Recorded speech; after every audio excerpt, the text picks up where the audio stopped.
Stranger to us. We first interacted with him in 2011, and I'll tell you all about that in just a moment. But I want to show you the track coach. This is Jarvis Young. He's 40 years of age. That's right. A 16-year-old victim told his mother that the coach touched me inappropriately on this Saturday. The mother said, well, you need to report it just as soon as you get to school, and that's what our victim did.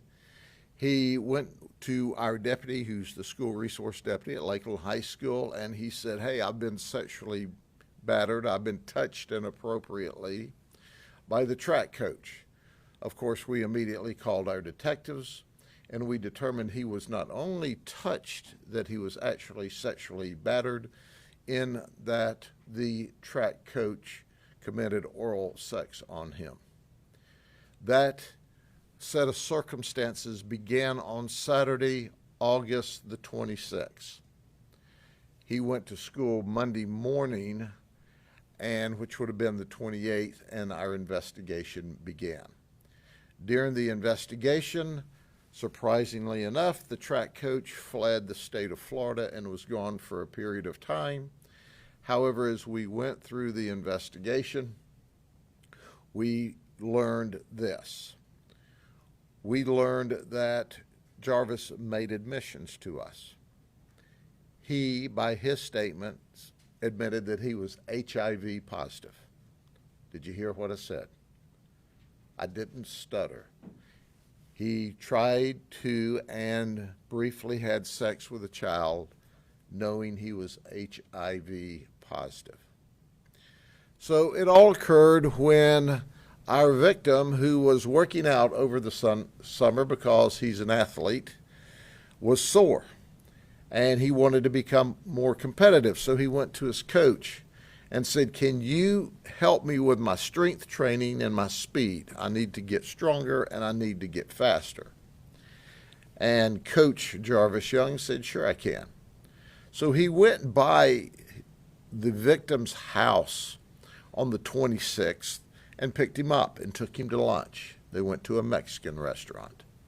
They talked at the Mexican restaurant for a while. And he said, well, I've got some weight equipment. Come with me. We'll pick the weight equipment up. We'll take it to your house. And they did that. And they started putting it together, and there were some parts missing, so they had to make a side trip down to, I believe it was Home Depot or hardware store. And then Jarvis Young, the coach, said, I need to put up some equipment at the school. How about going to the school with me? Once again, this is on Saturday. So the kid goes with Jarvis to the school, and Jarvis had told him at lunch that he was a trained massage therapist. Now, we don't see any evidence that he's certified, but he told the kid that. Now, understand, he told the kid, I'm a trained massage therapist. He buys him lunch. And he also gives him equipment. We call that grooming.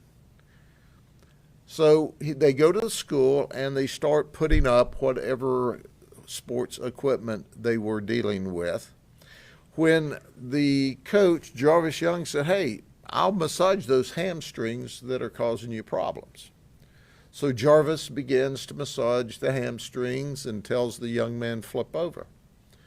And he's continuing to massage and stretch his legs, and then all of a sudden, he grabs our victim and briefly sexually batters him before the victim jumps up and says, take me home.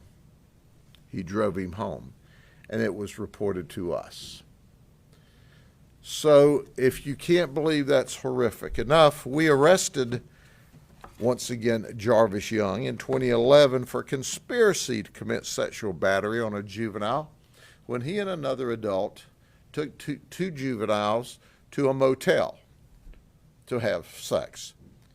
Well, we ended up making an arrest on that. However, the charges were dropped because it wasn't reported to us until the statute of limitations, as they were at that time, had expired. So this guy got away with sexual battery.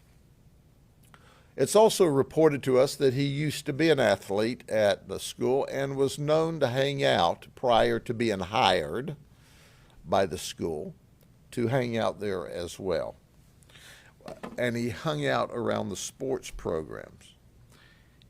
He's a classic predator, child predator. He's a classic pedophile. In 2017, he supposedly had a young man in the car with him and grabbed him on the leg inappropriately, but just grabbed him by the leg. That turned out to be a battery. But during the course of the investigation, it was reported to the police department. During the course of the investigation, the family became uncooperative, so the police were therefore unable to bring criminal charges. During the course of the investigation, we picked rumors up, and that's why I'm classifying them today clearly as rumors, because we've not run this information to ground and don't have it solid in writing yet. But the rumors were around Coach Jarvis Young.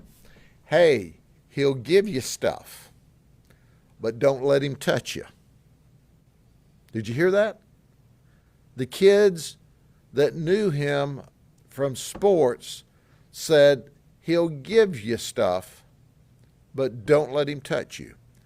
That tells us one thing clearly.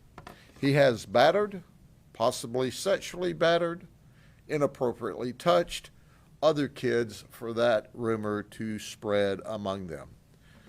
We strongly believe he has inappropriately touched, battered, or possibly had sex with students in the past based upon the rumors that swirl around him, and they continue to swirl upon his arrest.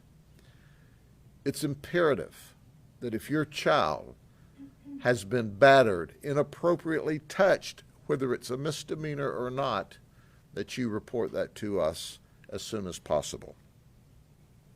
It's important to understand that our school officials, Mr. Hyde, our superintendent, who is a remarkable superintendent and does a really great job, is angry, to say the least. He is preparing or has prepared a statement that he's going to release to the media. However, he's doing a deep dive into all of this, saying why was this guy around the students, and what was the history, and what did we know, and when did we know it. And he's taking some proactive measures now that it's come to his attention.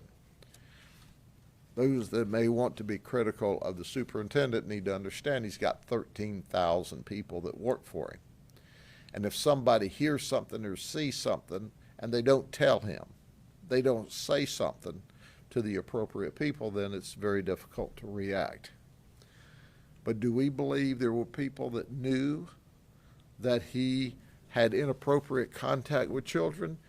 You betcha. And we need people that saw something or heard something to say something. This investigation goes on. He got away with this before, and he wasn't smart enough to quit because he's addicted to having sex or trying to have sex with teenage boys. He's already HIV positive. We suspected him of being HIV positive in 2011, but he's admitted to us that he was, and we're taking him at his word. Okay, are there any other questions before I wrap up? Sure. I know you kind of laid out the situation before and how the charges were dropped, but how concerning is it to you that he did, it appears, slip through the cracks and be able to be a high school coach? Well, once again, it is disturbing. It is remarkably disturbing. You know, we have a rule of law, and we have to respect that.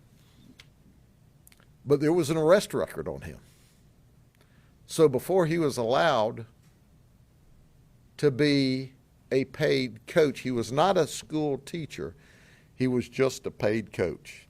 That's all he did. Before he was allowed to do that, what kind of background did they complete at the school? That's a lot. That is a lot of questions, and the questions that the superintendent has right now. And the superintendent's going to do a deep dive and get answers to all of that. But the reality is, When they hired him as a track coach, he had a 2011 arrest history, even though he was found not guilty, or they had to drop the charges because of the statute of limitations. So there was a proclivity for him to do things that were inappropriate.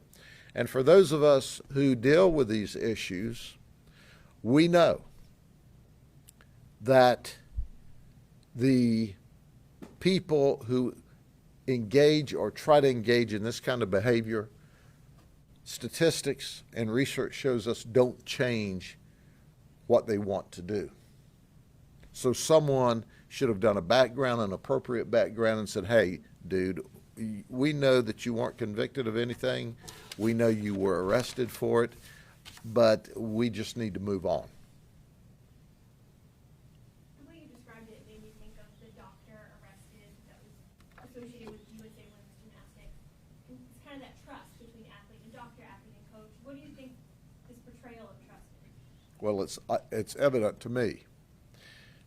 He's an athlete. He wants to get better. He goes to his coach, and he says, hey, coach, I want to get stronger. I want to get faster. His coach takes him to lunch, buys him lunch, grooms him, gives him weight equipment, takes it home, helps him put it together, and then says, oh, by the way, I need some help down at the school preparing some sports equipment. So he goes to the school with him on a Saturday, where he's alone. He's already groomed him at lunch after our victim says, man, I'm sore from all these workouts. Hey, I'm a massage therapist. You know, I'm angry. The community's angry. And every mama and daddy are angry.